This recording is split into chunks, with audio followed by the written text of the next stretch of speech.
Então, meus irmãos, nós temos estudado sobre liberdade. Nosso tema geral do fim de semana é Livres em Cristo.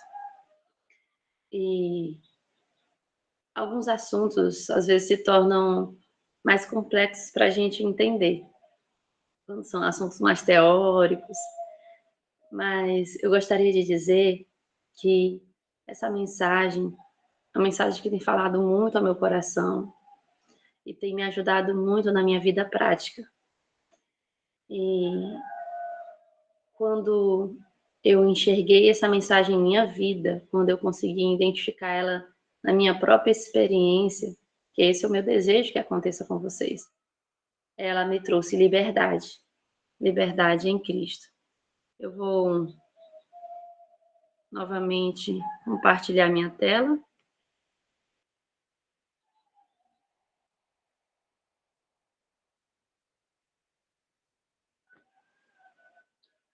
Para que os irmãos possam acompanhar os slides.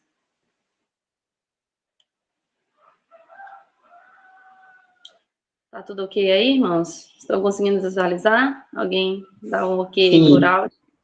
Pronto. Sim, amiga. Tudo ok. Obrigada. Então, ontem nós estudamos Livres em Cristo, escravos inconscientes, né? E hoje nós vamos dar continuidade com uma consciência livre. Então, nós descobrimos ontem a nossa condição, que é de escravos. Já nascemos escravizados num contexto de escravidão, e não é uma escravidão externa, mas é uma escravidão do coração. E hoje nós vamos descobrir como é que essa escravidão se processa, vamos assim dizer, né? Como é que ela acontece em nossa mente, que escraviza a nossa consciência. E assim, quando a gente entende o que acontece, aceita o que acontece conosco, como dissemos ontem, o nosso diagnóstico, a gente pode encontrar liberdade, uma consciência livre, livre em Cristo Jesus. Esse é o desejo, o propósito dessa mensagem. Então, uma mente em sofrimento. Eu queria que os irmãos refletissem essas perguntas que eu vou fazer. Você já ficou atormentado pelos próprios pensamentos, seus próprios pensamentos, ou mesmo sentimentos que eu não coloquei aí, já o atormentaram? Sentimentos negativos pareciam dominar sua mente? Sentimentos negativos não só de tristeza, de desânimo, mas sentimentos negativos em relação a outras pessoas? Já passou a noite em claro com uma confusão de coisas na cabeça? Sabe, quando a gente fica com insônia, muitos pensamentos, talvez lembranças do passado desconfortáveis, ou uma preocupação com o futuro e como serão as coisas? Já se sentiu triste ou ansioso, mas não encontra nada que justifique esse sofrimento? Como assim? Às vezes nós entramos num grau de sofrimento em que nós percebemos todos esses fatores anteriores e a gente começa a olhar para a nossa vida e parece que não há nada que justifique isso. Então, por que que isso acontece? Lembra que ontem nós falamos de ser escravos inconscientes? Então, por vezes, nós estamos inconscientes do que está acontecendo em nossa mente. Se você está passando por tudo isso, ou já passou, você pode estar sofrendo uma opressão de consciência. Podem ser sintomas de uma opressão de consciência. Nós vamos entender um pouco mais de como é que isso acontece. Talvez você diga assim: não, eu não costumo ficar concentrado em pensamentos ruins, nada me abala, mas os sentimentos, eles estão no nosso coração, eles aparecem. Não quer dizer que eles não apareçam, né? Não existam. mas eles podem produzir uma opressão de consciência. A gente vai descobrir agora como é que acontece. Vamos abrir a palavra de Deus em Hebreus, capítulo 9, versículo 14. Vamos analisar alguns textos essa manhã. Vamos lê-lo, né, para que a gente possa receber as bênçãos de Deus direto da sua palavra. Como eu disse ontem, mas eu quero deixar mais claro hoje, a palavra de Deus é para nós individualmente. Deus tem uma mensagem para você nessa manhã, uma mensagem de libertação. Mas nós precisamos ler a palavra de Deus, não como palavras vazias, não como histórias apenas, mas como uma palavra viva, poderosa e eficaz para transformar o meu coração, para libertar minha consciência. Mas antes disso, vamos mais uma vez fazer uma prece. Peço para que os irmãos orem comigo. Senhor Deus, Pai que habita nos céus, mas que também habita aqui nessa terra, através do Espírito Santo. Ó Senhor, faça uma obra especial agora. Use-me, Senhor, de acordo com a tua santa e boa vontade. Que nada que eu vinha falar aqui seja de mim mesmo, seja para a minha glória, ou qualquer coisa proveniente de um coração carnal, mas que o Senhor possa me levar ao pó e usar-me. Assim também, Senhor. Age na mente, na consciência de cada irmão aqui presente.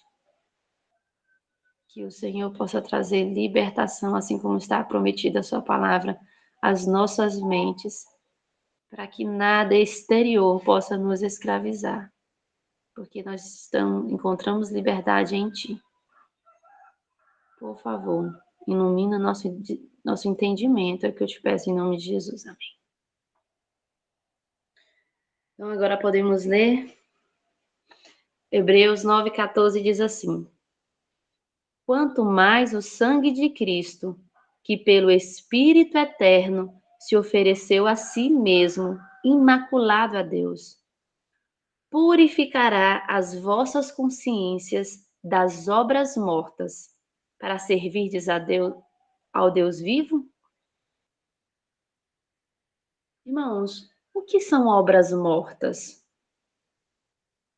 Vamos se remeter ao que estudamos ontem. Ontem nós entendemos que o que nos escraviza não são as coisas exteriores, mas aquilo que está no nosso coração, o pecado do coração. E lá em Romanos, não sei se vocês lembram que nós lemos em Romanos 5:21, diz que o pecado reinou pela morte. Então, o que são obras mortas? São obras provenientes de um coração escravizado pelo pecado. Obras de pecado. E aqui fala que Deus quer nos purificar das obras mortas, mas o que especificamente? A nossa consciência. Então, só reforçando o que nós dissemos ontem. Deus, ele não quer purificar só as nossas mãos, só as nossas obras, porque as obras, elas são resultados da fé, elas são resultados de um coração entregue e purificado por Cristo. Deus quer purificar a nossa consciência. Deus quer purificar a nossa consciência, irmãos.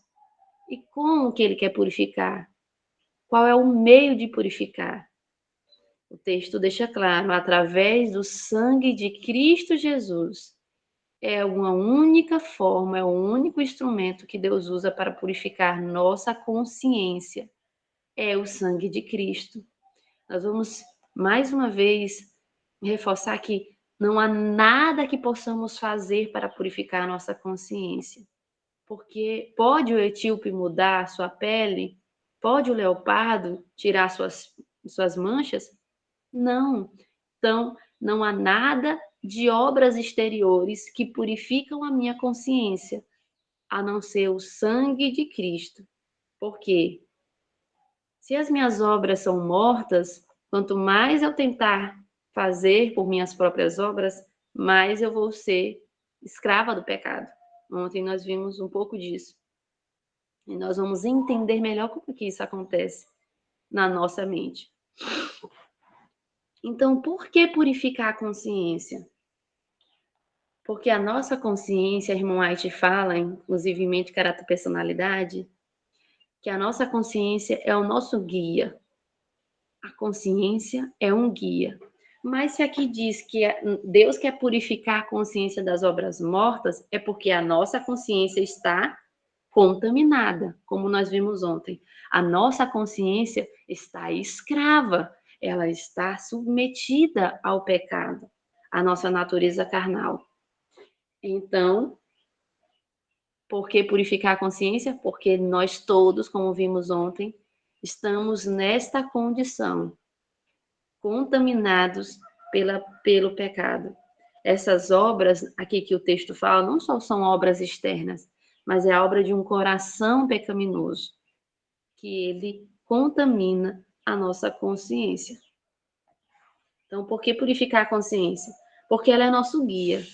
Se você tem uma bússola, mas essa bússola está contaminada, está adulterada, está corrompida, você pode confiar nessa bússola? Será que ela vai apontar para o destino correto? Então, vamos entender mais como encontrar liberdade e consciência. O que é a consciência? A consciência é uma faculdade, né, da nossa mente que indica um padrão moral. Ela aponta o que é certo e errado. Vamos tentar memorizar, aprender isso, né?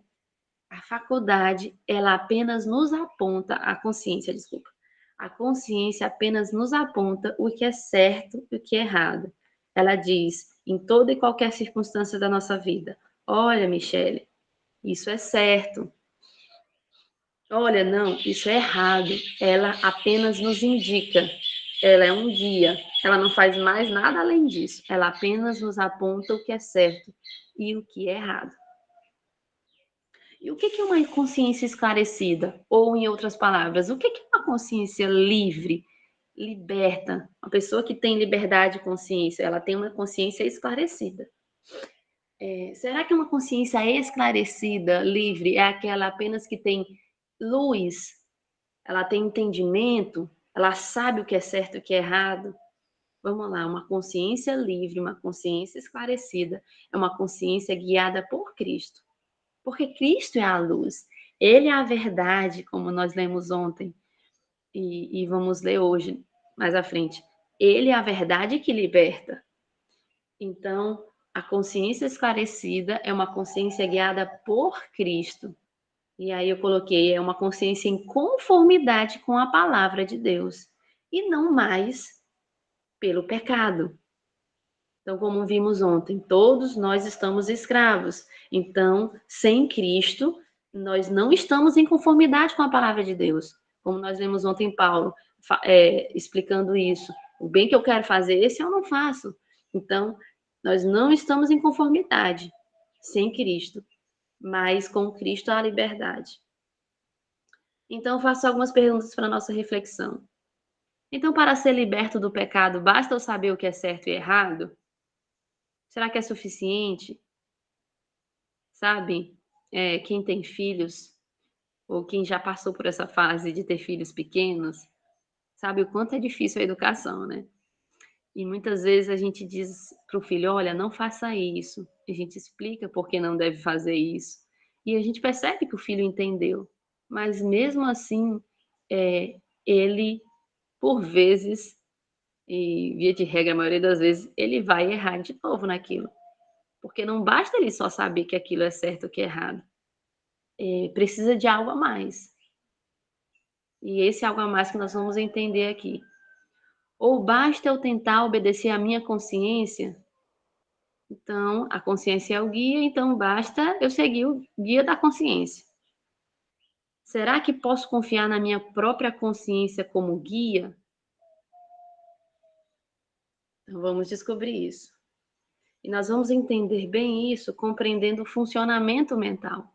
Como a nossa mente funciona, como foi que Deus nos criou e o que que acontece com ela. O que aconteceu com ela, na verdade, após o pecado. Então, nós já entendemos o que que é a consciência, vamos entender as outras faculdades da mente. Então, Deus nos criou com faculdades superiores e faculdades inferiores. O Espírito de Profecia deixa isso bem claro, né? Então, as faculdades superiores é a consciência, que é o que nos indica o certo e errado, só lembrando, a razão, meus irmãos, é a faculdade que argumenta, que articula conosco. Então, a consciência não faz isso, ela só aponta. A razão é que articula, a razão é que começa a argumentar em nossa mente. Não é por isso, é por aquilo, e encontra justificativas ali, né? Ela começa a argumentar. Temos a faculdade do juízo. Então, a faculdade do juízo é a nossa percepção, é a forma como a gente julga as situações, julga o que acontece conosco, com outras pessoas e assim por diante. Então, é a nossa percepção, é o juízo. E a vontade, que não tem nada a ver com o desejo. A faculdade da vontade é a da decisão, a da tomada de decisão que Deus nos deu. Você tem essa liberdade de tomar a decisão. E tem as faculdades inferiores, que foram criadas por Deus também, os apetites e as paixões. Os apetites são os nossos desejos inatos, né? E as paixões são as emoções e os sentimentos. Só que antes do pecado, vamos ler aqui esse texto só para confirmar isso. Antes do pecado, essas faculdades estavam em harmonia. As faculdades superiores, elas dominavam sobre as inferiores. Mas após o pecado, houve uma inversão dessas faculdades. Vamos ler isso, que diz assim: o homem foi originalmente dotado de nobres faculdades e de um espírito bem equilibrado.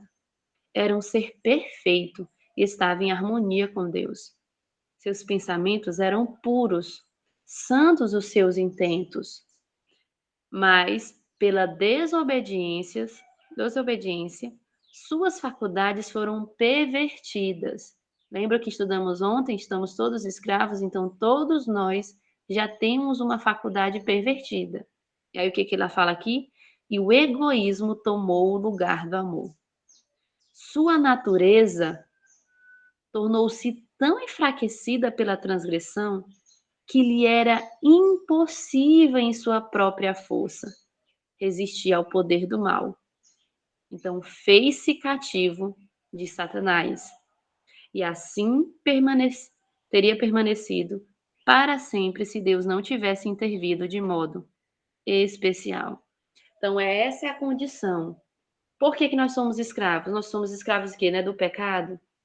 Então, o pecado, ele perverteu as nossas faculdades, ele perverteu. Então, os apetites e as paixões, eles se tornaram pervertidos. O nosso desejo, os nossos sentimentos, as nossas emoções agora, ao invés de ser puras, elas são egoístas, elas são más naturalmente. É por isso que uma criança pequenininha, ela é naturalmente ciumenta, ela é naturalmente egoísta, ela bate na outra com ciúme de um brinquedo ou de uma pessoa, porque as nossas faculdades foram invertidas e como diz aí, nós fomos enfraquecidos. E o texto deixa claro que é impossível por nossas próprias forças. Irmãos, não tem nada que nós possamos fazer para inverter. Na nossa força, não. Não existe nada na força humana que inverte essa natureza. Ontem nós comentamos um pouco sobre a questão da reforma de saúde, que é um presente de Deus para a nossa vida, né? Faz parte do testemunho de Jesus, é a vida de Jesus que ele deu, né? Através do Espírito de Profecia. Nós comentamos em relação à reforma de saúde, que muitas vezes, eu falo isso, irmãos, pela minha própria experiência pessoal, não estou falando de ninguém, estou falando da minha experiência pessoal.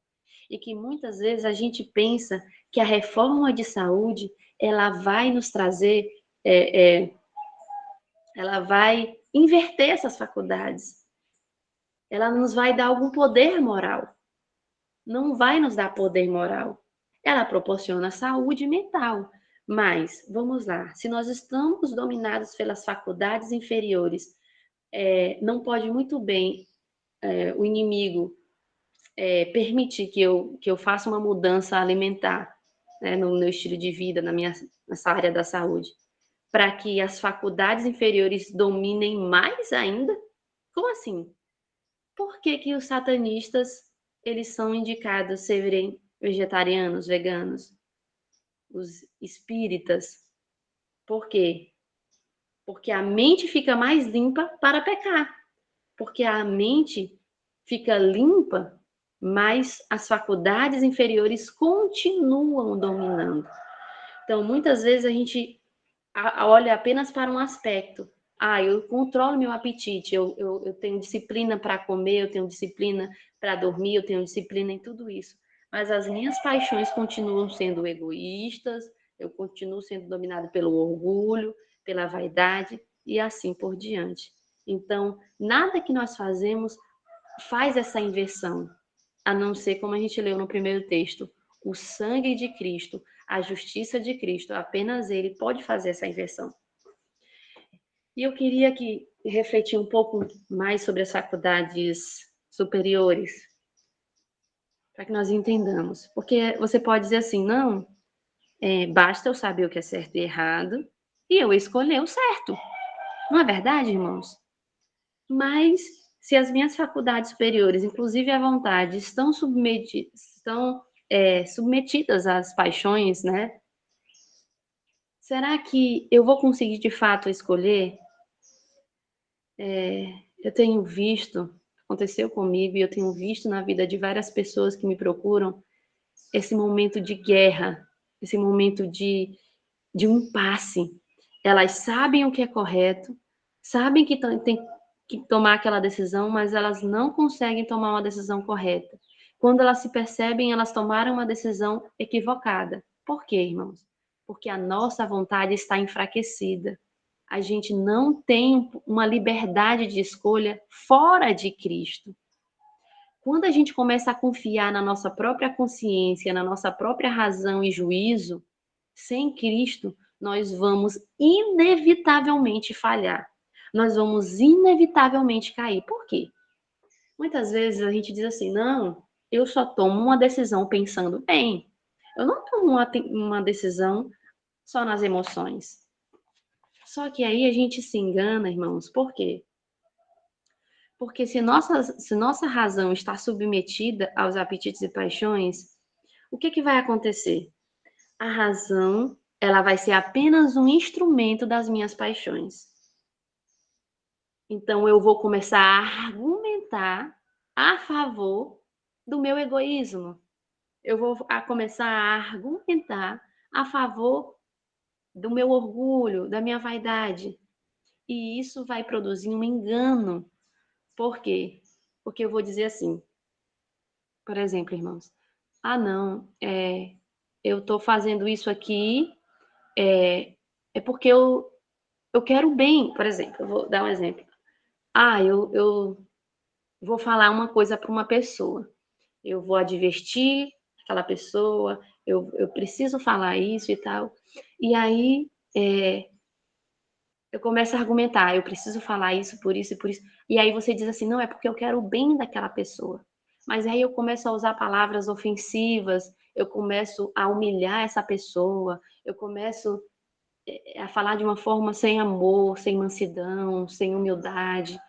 E aí, ao invés de eu reconhecer que os meus apetites e paixões estão dominando, que é o orgulho, que é a vaidade, que é a presunção que está dominando, eu começo a racionalizar e dizer assim, não, eu quero o bem para essa pessoa. Eu quero bem, eu estou fazendo isso. Então, a nossa razão, ela se encontra submetida às paixões. Então, se não for liberta por Cristo, ela sempre vai racionalizar, ela sempre vai argumentar a favor das paixões. Então, é por isso que é muito comum, quando a gente vai advertir alguém que está em pecado, a pessoa, não foi isso, não é isso não, a questão foi essa, e começar a justificar e a racionalizar o pecado. Da mesma forma, em relação ao juízo. Porque, assim, se há uma consciência esclarecida, é aquela consciência que está de acordo com a vontade de Deus, de acordo com a palavra de Deus, Então, você pode concluir o seguinte: então, basta eu entender o que a palavra de Deus diz e decidir de acordo com isso. Só que, quando nós estamos escravos, a nossa percepção ela se torna alterada. Por que que existem tantas interpretações da palavra de Deus? Por que que existem tantas religiões dentro, né, igrejas, denominações, na verdade, dentro do cristianismo? E até mesmo do meio adventista, porque existem tantas interpretações diferentes de um mesmo texto ou de um mesmo assunto? Porque a nossa percepção está alterada pelo pecado. Então, eu posso ler uma passagem da Bíblia, dizer que eu estou de acordo com a vontade de Deus e não está, porque a minha percepção pode criar uma interpretação equivocada da palavra de Deus. Então, só existe liberdade de consciência se nós estivermos submetidos a Cristo. Se não estivermos submetidos a Cristo, nada adianta, nada acontece, né, nesse sentido. Se você ainda tiver em Hebreus aí aberto, como eu estou, vamos só virar uma página e ler o versículo, Hebreus capítulo 10, versículo 22. Hebreus 10, para quem ainda tem, para quem fechou a Bíblia. Hebreus 10, 22 diz assim: cheguemo-nos com verdadeiro coração, em inteira certeza de fé, tendo os corações purificados da má consciência e o corpo lavado com água limpa. O texto começa dizendo que a gente precisa se achegar com um verdadeiro coração. Nós precisamos chegar, irmãos, de forma sincera, com o coração, de fato, entregando todo o coração a Cristo. Então, quando eu sou sincero verdadeiramente, eu preciso reconhecer que eu estou contaminado pelo pecado, que as minhas faculdades estão corrompidas e que eu sou má. Enquanto eu chegar a Cristo justificando os meus pecados, enquanto eu chegar a Cristo achando que a minha razão é alguma coisa, ou que minha consciência é um guia seguro, eu não estou chegando com o verdadeiro coração. Nós precisamos nos chegar a Cristo com o verdadeiro coração, com inteira certeza de fé. Por que nós precisamos ter fé? Por que para nos salvarmos a gente precisa de fé? Né? A Bíblia fala que sem fé é impossível agradar a Deus. Porque se por mim mesmo eu não posso inverter essas faculdades, eu não tenho discernimento, minha razão não é confiável, eu não consigo decidir de acordo com a vontade de Deus, eu preciso crer e ter fé naquele que pode fazer isso em mim. Eu preciso depositar toda a minha esperança de mudança, de liberdade, somente naquele que pode fazer isso. Então, eu preciso ir com certeza de fé. Fé que ele vai fazer essa obra. Fé que ele está fazendo essa obra de nos esclarecer a consciência e nos guiar a toda a verdade. E aí, diz mais, tendo os corações purificados. Mais uma vez, ele fala sobre a purificação da má consciência. Então, quando nós pecamos, nós tornamos a nossa consciência má. Nós tornamos a nossa consciência má. Nós cauterizamos, por vezes, a nossa consciência. Ela é uma consciência violada. Olha o que a irmã White fala. Uma consciência violada fica grandemente enfraquecida, carece de força de constante vigilância e oração incessante. Então, a pessoa que teve uma consciência violada pelo pecado, ela precisa confiar somente em Cristo, buscar Cristo incessantemente em oração, vigilância. Sabe, a gente usa muito aquele texto, nós precisamos vigiar e orar. A gente sempre pensa que vigiar é coisas externas, é os eventos, é o que está acontecendo externamente. Mas a gente precisa vigiar o próprio coração. Dizer, Senhor, eu não confio em mim, eu não confio na minha própria percepção. Está em oração constante, né? Está lá em mente, caráter, personalidade. Então, a consciência violada também obscurece o juízo, como eu já expliquei inicialmente, mas para vermos como a serva do Senhor deixa isso claro. É o pecado que nos obscurece a mente e enfraquece as percepções. Mas qual o pecado que ela está falando? Ela está falando de pecados externos apenas? Claro que o pecado externo vai obscurecer nossa consciência, irmãos. Mas o pecado externo é fruto de um coração, de um pecado do coração. Qual é o pecado? O orgulho, o amor próprio, o egoísmo, o ódio, a inveja, ciúme têm obscurecido as faculdades perceptivas. Então, todos esses sentimentos provenientes de um coração carnal, eles obscurecem as nossas faculdades, a tal ponto que a gente não consegue se perceber. É muito difícil, irmãos, a gente reconhecer que a gente é invejoso. Muitas vezes a gente diz assim: pode até ser que eu esteja sendo egoísta. Pode até ser que isso seja orgulho. Aí a gente começa a justificar. Mas, tal, né? Justifica. Irmãos, se vier à sua consciência isso, pode até ser que eu seja egoísta. É porque a gente está sendo egoísta. Pode até ser que isso seja do meu. É porque nós estamos sendo orgulhosos. Porque o Espírito Santo pode estar falando à nossa consciência, dizendo assim: ei, o problema não é o outro. Ei, o que está te escravizando é você. Você que está escravo. Sabe, irmãos, muitas vezes eu vejo casos de pessoas que têm problemas de convivência, de relacionamento com pessoas, às vezes da própria família, às vezes com irmãos da igreja, e essas pessoas decidem se afastar, né? Se torna impossível a convivência, e, e às vezes existe uma mágoa aí que a pessoa não quer admitir que é uma mágoa. A pessoa justifica dizendo que o problema é o outro, né?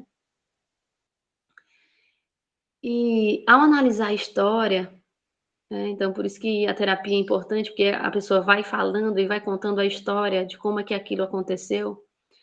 E aí, ao analisar a história, eu consigo perceber que houve uma percepção equivocada dos eventos. Então, a consciência da pessoa está tão obscurecida pelo orgulho que ela não conseguiu, de fato, enxergar aquilo que o outro fez. Sabe?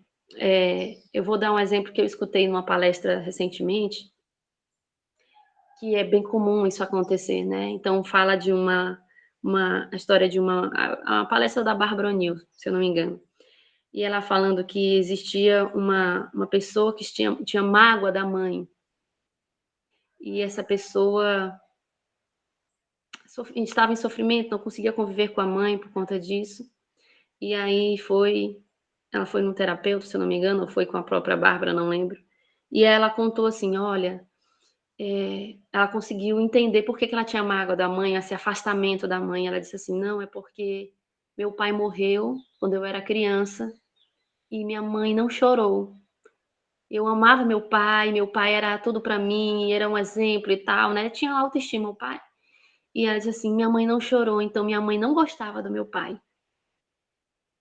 E aí, depois o terapeuta conversa com a mãe, e aí ele vai nesse ponto da história, né, do falecimento do esposo, e aí a mãe conta, foi muito difícil quando eu perdi meu marido era isso e tal, eu amava meu esposo, mas eu não chorei perto dos meus filhos, porque eu não queria passar esse sofrimento para ela, não queria que ela sofresse, eu queria ser forte. Então o que vocês percebem aí? Há uma alteração da percepção. A gente não consegue perceber de fato o que aconteceu. Por quê? Porque muitas vezes o egoísmo, o orgulho é que domina.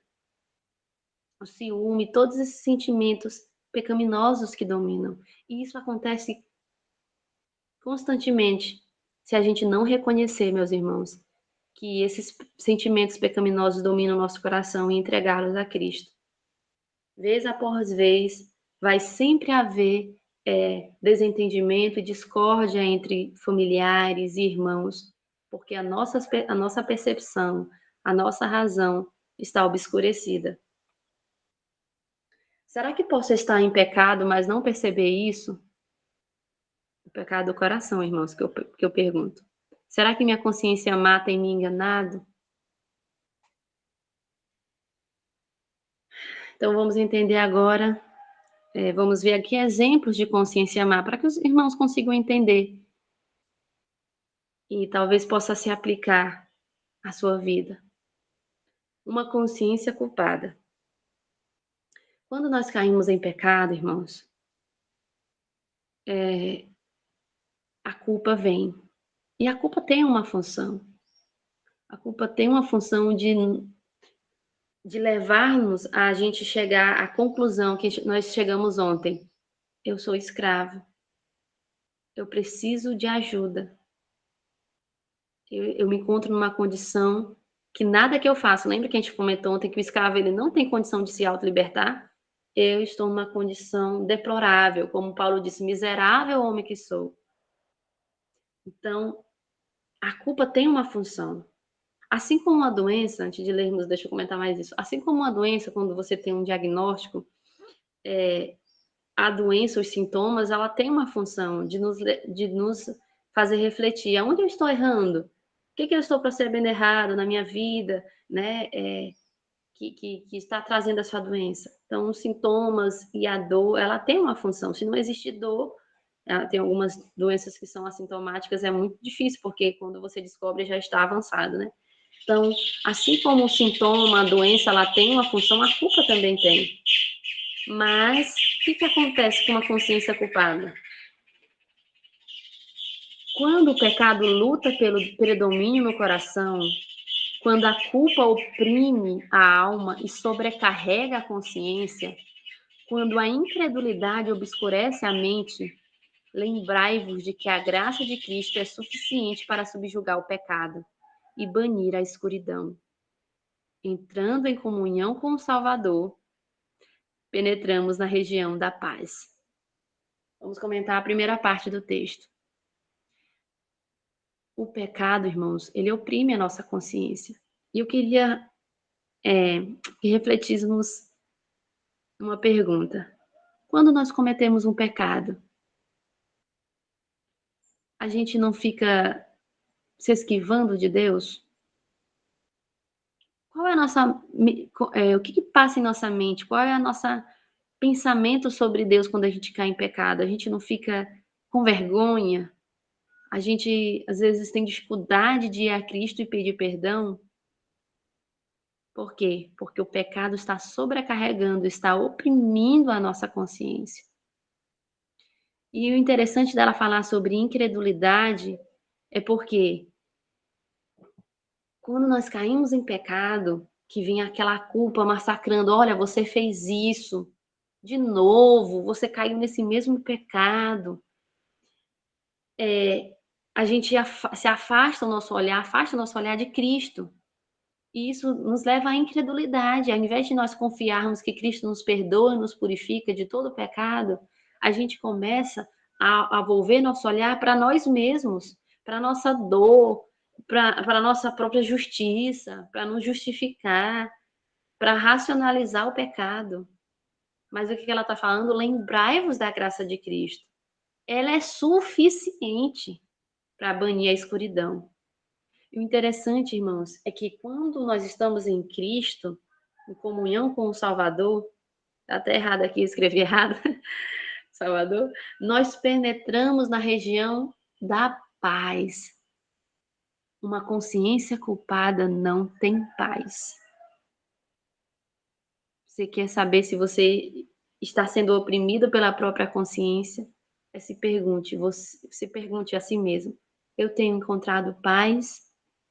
Ou eu tenho vivido em constante angústia, preocupação extrema com o que eu tenho que fazer, com o que eu não tenho que fazer, com as coisas. A gente fica numa ansiedade. Ansiedade é uma tentativa de controle das coisas, sabe? A gente quer controlar as circunstâncias. Por quê? Porque a consciência está tão culpada que a gente tenta resolver de outra forma. Mas não existe solução para pecado. a não ser em Cristo, a não ser através da justiça de Cristo, do sangue purificador de Cristo.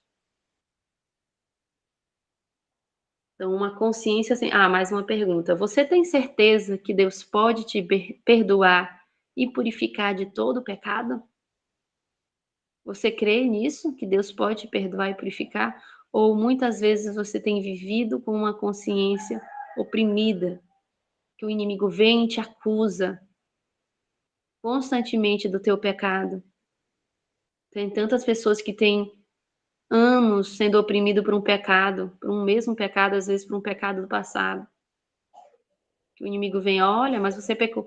Creia, meu irmão, creia no perdão de Deus, que ele pode purificar daquele pecado e do pecado do teu coração também. Vamos lá para uma consciência em paz. Mais perguntas para a nossa reflexão. Você frequentemente sente um desassossego? Frequentemente tem dúvidas sobre o que ser o certo? Teme tomar decisões ou tirar conclusões que estejam em desacordo com a vontade de Deus?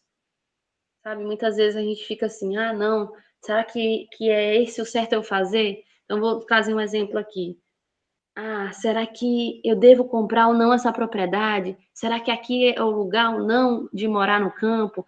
Não. E aí, se vem alguém e diz assim: não, tá muito perto da cidade. Não, isso aqui não tá. E aí a gente começa a ficar em dúvidas, dúvidas e dúvidas constantes sobre o que ser ou não ser o certo a fazer. E aí, às vezes, a gente toma a decisão, aí depois vem alguém, ou a gente mesmo lê um texto e diz assim: não, eu acho que eu fiz errado. E a gente fica nesse desassossego. Aí daqui a pouco eu já não quero mais ficar ali naquele lugar, aquele lugar já não me satisfaz mais, e aí eu quero mudar de lugar, aí eu vou para outro lugar, mas o desassossego está no meu coração. Meu coração é que não está em paz. Aonde eu estiver em Cristo, eu vou encontrar paz, irmãos. Eu posso estar em qualquer situação, não é isso que Paulo disse? Em qualquer situação, você precisa estar em paz, porque você precisa estar em Cristo. Então, muitas vezes, a gente está lá na igreja e a gente está desassossegado. Aí a gente não gosta porque estão cantando música errada, ou porque está mal organizada a igreja, as pessoas não têm compromisso com as coisas de Deus. Porque só pregam isso errado. Porque não deixam você falar, porque e tal.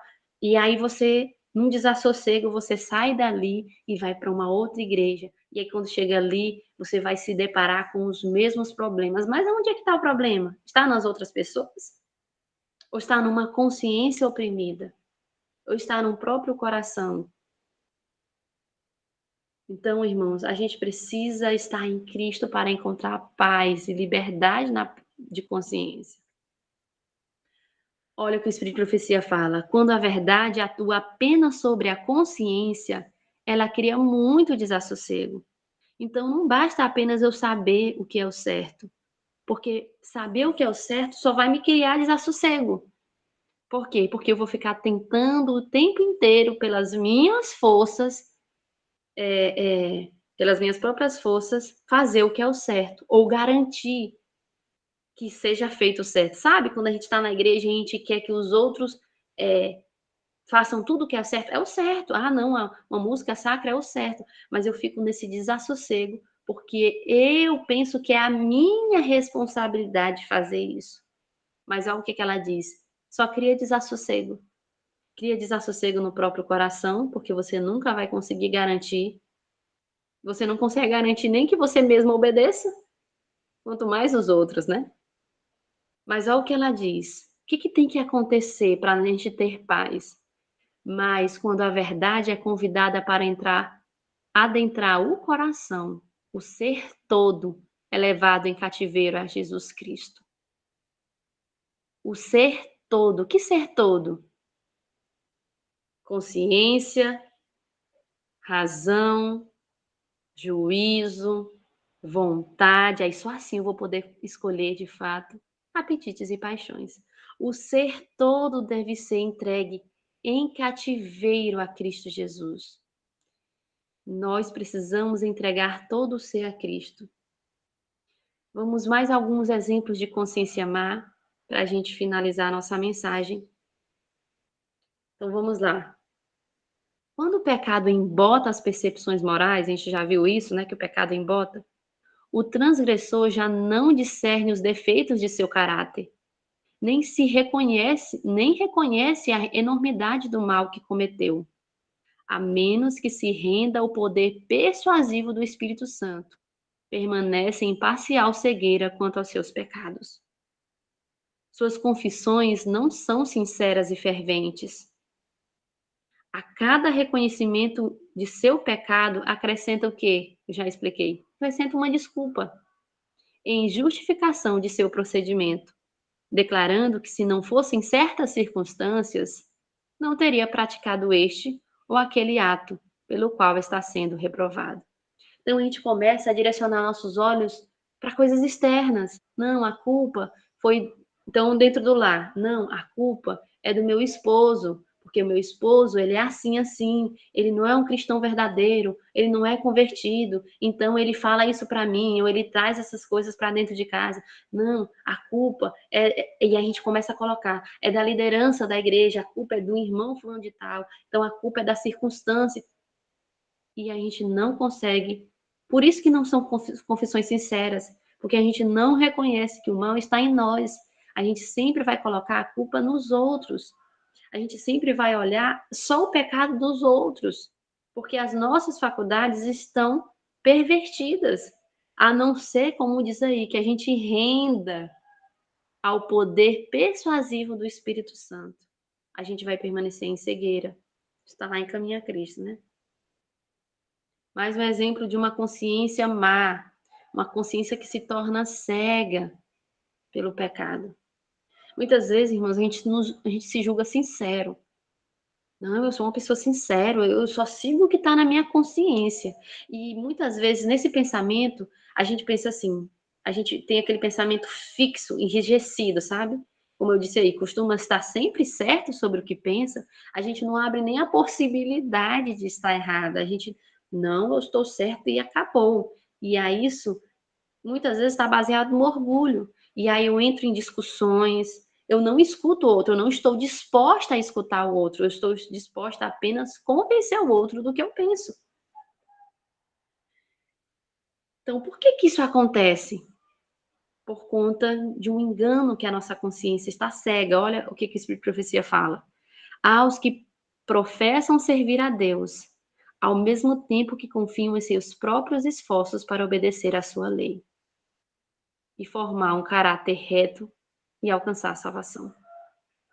Seu coração não é movido por uma intuição profunda do amor de Cristo, mas procuram cumprir os deveres da vida cristã como uma exigência de Deus, a fim de alcançarem o céu.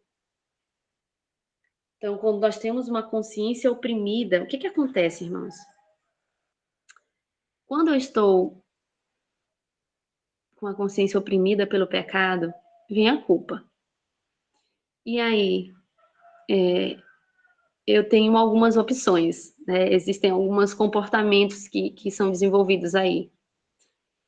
Então, o ideal, o plano de Deus, a culpa veio, eu reconheço o meu pecado. E eu procuro aquele único que pode me purificar. Mas, por vezes, ao invés de a gente fazer isso, a gente faz, primeiro, o que a gente viu no slide anterior, justifica o pecado. E foca nosso olhar no externo, nos outros. Como a própria Bíblia, a Espírito de Profecia fala. A gente começa a falar mal dos outros para cobrir o próprio pecado. E outro comportamento também muito comum, a gente começa a querer tirar a culpa com um bom comportamento. Ah, então eu preciso me esforçar mais para obedecer, para você tirar aquele sentimento de culpa, mas nada tira esse sentimento de culpa a não ser a graça de Cristo, a fé incondicional na graça de Cristo, no sacrifício de Cristo Jesus. Mas aí, o que acontece conosco? A gente começa a achar o seguinte, não, eu preciso mudar nisso. Então, a gente está confiando nos nossos méritos. E a gente começa a olhar, como diz aí, os deveres da vida cristã como exigências de Deus para alcançar o céu, como uma condição para alcançar o céu. Mas não, a nossa única forma de alcançar o céu, a escada que liga o céu e a terra, é Cristo Jesus. E toda obediência deve ser um fruto da vida de Cristo em nós, do poder de Cristo Redentor no nosso coração. E aí nós vamos começar a olhar as leis de Deus não como exigências, mas como promessas. Como promessas, como a gente viu ontem. Deus não pediu nada do povo para libertá-los do Egito. Ele os libertou do Egito. Quando ele foi dar a lei, ele disse assim: eu sou o Senhor que te tirei da servidão. E lembra que nós falamos assim ontem? Deus estava dizendo assim: da mesma forma que eu te libertei da escravidão do Egito, eu quero te libertar do pecado. Então, ele declarou, ele disse: não terás outros deuses. Isso é uma promessa, se eles aceitassem. Mas o que os hebreus fizeram? O que o povo disse ali, logo depois? Não, faremos tudo que o Senhor pedir. Eles tinham uma consciência esclarecida, eles sabiam que era certo e errado? Sabiam. Mas foi o suficiente? Eles obedeceram a Deus? Não. A consciência, os apetites e paixões os escravizaram a tal ponto que, quando eles levantaram um bezerro de ouro, o que Arão disse? Não, esse bezerro é para o Senhor, é ao Senhor. Porque eles não aceitaram que Cristo libertaria eles do pecado. Eles começaram a procurar pelos próprios méritos, pelos próprios esforços. Aí você pode me perguntar assim, mas e quando a palavra diz que a gente precisa se esforçar para entrar no caminho estreito? O nosso esforço, irmãos, é em estar em Cristo, é em aceitar a obra do Espírito Santo e nos convencer do pecado. Porque, irmãos, não é fácil. É incômodo demais escutar que eu sou pecadora.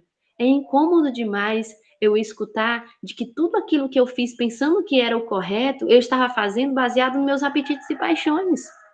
É dolorido para mim, então eu preciso me esforçar para estar em comunhão, para estar em dependência de Cristo, para entregar a minha vontade. Amanhã a gente vai estudar um pouquinho mais sobre como entregar a vontade a Cristo. Então vamos lá. A educação, a cultura, o exercício da vontade. Lembra que, não, eu vou exercitar aqui a minha vontade, a minha questão da escolha. O esforço humano, como eu acabei de dizer, todos têm a sua devida esfera de ação. A gente não pode jogar isso fora. Mas, neste caso, em que caso, irmãos? Para vencermos o pecado, para vencermos a nossa natureza má, né? Se você quiser ler o contexto lá de Caminho a Cristo. Nesse caso, são impotentes. A educação, a cultura, tudo isso é impotente. Ela até diz mais nesse contexto que muitas vezes a gente encontra pessoas polidas, pessoas bem educadas, e a gente pensa que essa pessoa está na vantagem sobre nós. Ou nós mesmos podemos olhar assim, não, eu estou na vantagem sobre o outro, porque eu sou uma pessoa polida, educada, né? Eu não falo alto e tal, eu sou uma pessoa disciplinada.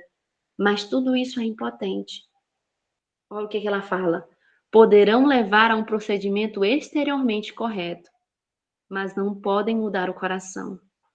São incapazes de purificar as fontes da vida. São incapazes. Eu tenho encontrado muitas pessoas polidas exteriormente, mas que estão em sofrimento, que têm mágoa, que têm ressentimento no coração. Porque elas não expressam fora, mas por dentro. E às vezes essas pessoas adoecem fisicamente e também emocionalmente, desenvolvendo transtornos. Porque sempre vai ser externalizado de alguma forma. Às vezes não vai ser externalizado na forma, né? Às vezes eu posso ter uma cultura e tudo, aparentar. Mas isso vai causar dano. E o pior, irmãos, vai causar dano eterno. Porque a pessoa fica se auto-enganando achando que está tudo bem. Como é que Deus vai nos purificar e nos santificar se eu acho que eu não preciso? Se eu não reconheço que eu preciso? Então, o que ela diz? É preciso um poder que opere interiormente. uma nova vida que proceda do alto, antes que os homens possam substituir o pecado pela santidade. Então, não é uma ação externa para o interior, não é o que eu faço exteriormente que vai purificar o meu coração. É um poder que vem do alto, que ele purifica primeiro o meu coração. E assim ele produz santidade. A santidade não está apenas em atos exteriores, numa bela roupa, numa boa música, e assim por diante. Ele está num coração santificado. E assim ele vai produzir todas essas obras. E ela termina dizendo: esse poder é Cristo. O poder que a gente precisa, qual é? É Cristo, meus irmãos. Sua graça unicamente é que pode avivar o quê? As amortecidas faculdades da alma, essas faculdades que nós estamos falando aqui, e atraí-la a Deus, à santidade. Então, somente Ele pode nos tirar da cegueira, somente Ele pode purificar a consciência, a percepção e a razão para que elas funcionem de fato como Ele planejou e sejam guias seguros. Mas nós precisamos entender que nós dependemos de Cristo para que eles sejam seguros. O tempo inteiro de Cristo. A irmã White fala que depois que a consciência é violada, ela não se torna confiável. E a gente precisa vigiar, lembra que a gente viu? Então a gente precisa estar todo o tempo, Senhor, cria em mim, ó Deus, um coração puro, sonda-me, ó Senhor, e vê se há algo mal em mim, e permanecer nele. A parte do poder divino, ela fala em Ciência do Bom Viver, né? A parte do poder divino, nenhuma reforma genuína pode ser efetuada. Como assim? Então quer dizer que eu posso fazer uma reforma, mas ela pode não ser genuína se eu não estiver confiando no poder de Cristo, estiver confiando nas minhas próprias forças? Sim. Olha o que ela diz: as barreiras humanas erguidas contra as tendências naturais, essas tendências que me escravizam, que a gente estudou, as barreiras humanas que eu posso criar, sabe? Às vezes a gente diz assim, não, eu vou ficar calada, eu vou beber um copo d'água e deixar água na boca. Não estou dizendo que isso é errado, irmão, mas a gente começa a confiar em coisas humanas, entende? Em barreiras humanas. Essas barreiras humanas contra as tendências que são erguidas, né, contra as tendências naturais e cultivadas, né, naturais e cultivadas, não são mais que bancos de areia contra uma torrente. Ou seja, não vale nada.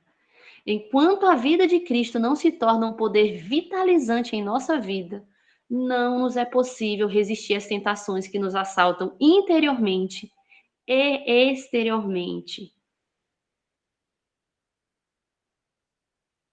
Irmãos, no contexto desse capítulo, a irmã está falando sobre a reforma de saúde. Nenhuma reforma vai ter proveito, mesmo a de saúde, se não for Cristo em nós fazendo essa reforma, se não for o poder divino. Porque, como eu falei, eu posso apenas estar usando tudo isso para alimentar meus apetites e paixões e dizer assim, tá vendo como eu sou melhor que o irmão que não faz? E aí eu estou pronto a criticar, a observar apenas as coisas ruins das outras pessoas. Sabe? Eu teve um momento que eu me enxerguei nessa situação, que eu senti vergonha, hoje eu sinto vergonha, porque eu estava pronta a só olhar defeitos nas pessoas. Eu estava pronta a só olhar o pecado das pessoas e não enxergava o meu próprio. Meu orgulho, minha presunção, minha vaidade, meu egoísmo. Então, somente Cristo, meus irmãos. Então, sintomas de uma consciência oprimida. Eu posso estar em angústia, como eu já falei até aqui, em descontentamento, irritabilidade, ou seja, eu estou me irritando por uma coisa certa. Sabe quando a gente vê que uma coisa errada está acontecendo e eu me irrito? E a gente pensa que isso é bondade no nosso coração, porque eu estou irritada, estou com zelo. Não, a irritabilidade não estava no coração de Cristo. Então, irritabilidade, insegurança, eu estou o tempo todo em dúvidas, como diz aí, né? Numa instabilidade emocional, a culpa constantemente me aflige, A autocobrança, irmãos, quantas vezes eu tenho me deparado com pessoas que se cobram de forma demasiada. E aí, irmãos, me desculpe a palavra, a gente se torna perfeccionista, porque a gente está o tempo todo preocupado se eu estou fazendo certo ou errado, numa cobrança excessiva de si mesmo, não encontrou paz.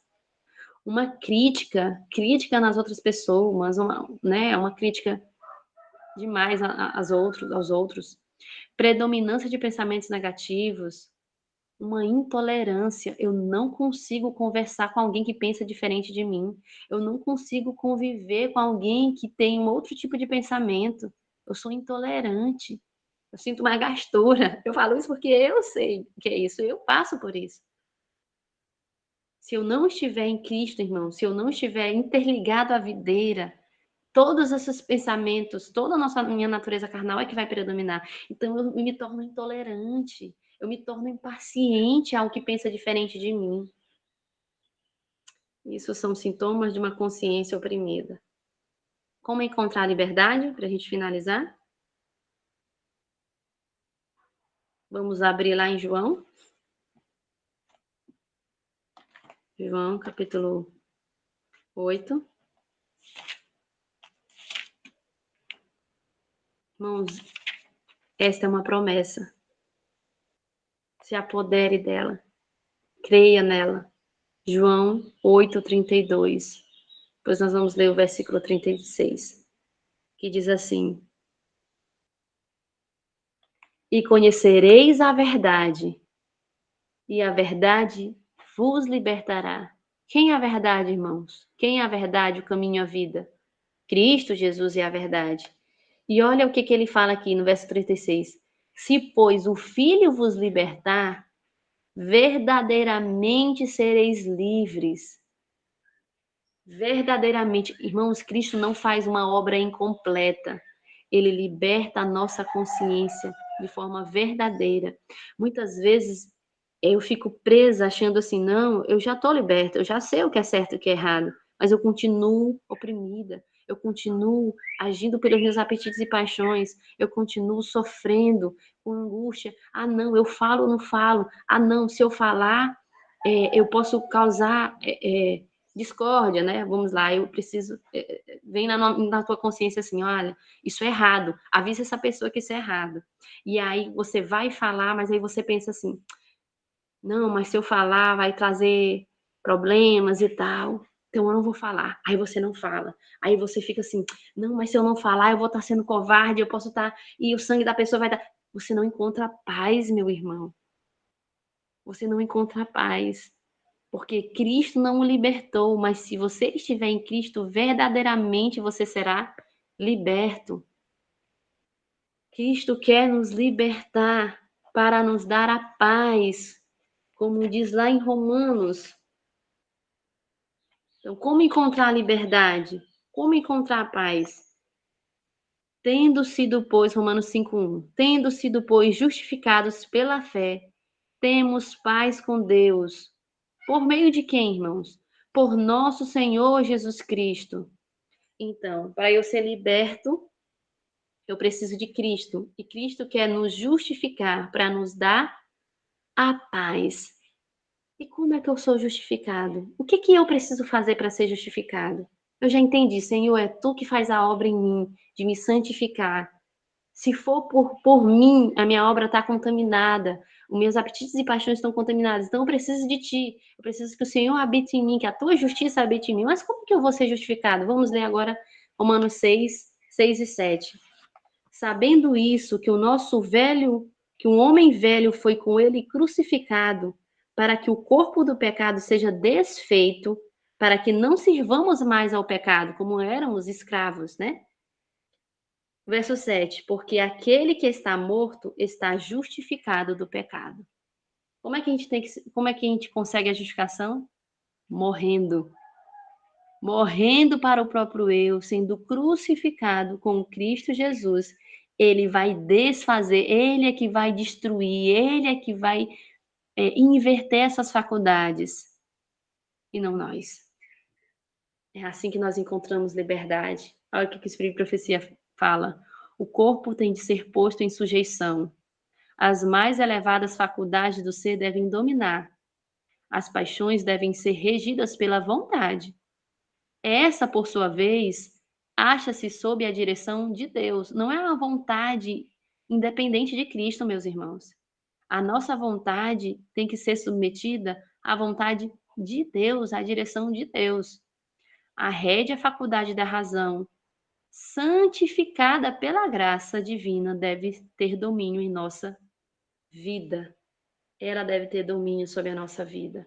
Então, a razão, a consciência, o juízo e a vontade só vão realmente ter domínio se elas forem subjugadas a Cristo Jesus. Se nós morrermos para o nosso próprio eu, não confiarmos em nós mesmos, em nosso mérito, em nossa própria justiça. E é o que ela fala em Caminho a Cristo. Deus deseja curar-nos, libertar-nos. Irmãos, o mesmo Deus do passado é o Deus de hoje. Ele curava, ele libertava as pessoas, não só das doenças físicas, mentais, mas espirituais. Ele queria libertá-los do pecado. E ele deseja fazer isso. Mas por que que não acontece? Mas com isso, requer uma completa transformação, uma renovação de nossa natureza toda. E como é que acontece essa transformação? É necessário rendermos-nos inteiramente a Ele. Que essa seja a nossa oração. Senhor, toma o meu coração. Irmãos, que essa seja a nossa oração, como a irmã White fala, né? Toma o meu coração, pois não posso dar. Ele é tua propriedade. E peça, Senhor, conserva, porque eu não posso conservá-lo. Entregue todo o teu ser, reconhecendo os teus pecados, reconhecendo que os apetites e as paixões têm dominado. E peça que Cristo Jesus liberte a tua consciência a amar e te dê a paz. A paz que excede todo o entendimento, a paz que o mundo não pode dar. A gente, sabe, irmãos, quando a gente fica se esforçando, a gente está buscando a paz. Todas as pessoas nesse mundo estão buscando a paz, mas elas só vão encontrar em Cristo Jesus. Que essa possa ser a nossa oração, o nosso pedido, hoje e sempre. Vamos fazer uma oração para a gente terminar? Nosso Deus e Pai, muito obrigado, Senhor, porque o Senhor projetou um plano perfeito para nos salvar. Antes mesmo do pecado vir a essa terra, o Senhor se ofereceu por cada um de nós, deu a sua vida, viveu a nossa vida para hoje nos comunicar essa vida, para nos dar uma vida santa, boa e justa, uma vida que nós não conseguimos produzir por nossos esforços. Ó Senhor, nos perdoe porque muitas vezes a gente tem impedido a operação da graça de Cristo no nosso coração, achando ainda que podemos produzir algo bom em nós. Porque nossas consciências estão violadas, estão más, nossas percepções estão pervertidas, Senhor. Mas que hoje nós possamos aceitar essa graça transformadora e entregar todas essas faculdades a Ti e permitir que o Senhor faça essa obra de purificação.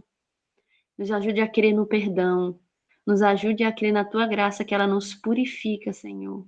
Ela nos santifica, nos prepara para o reino eterno e nos dá a paz, Senhor. Para que nós sejamos testemunhas vivas, para que nós possamos ter o caráter de Cristo em nós. E assim, Senhor, em alto clamor pregar às pessoas neste mundo mau e perverso. E assim abreviar a Tua volta.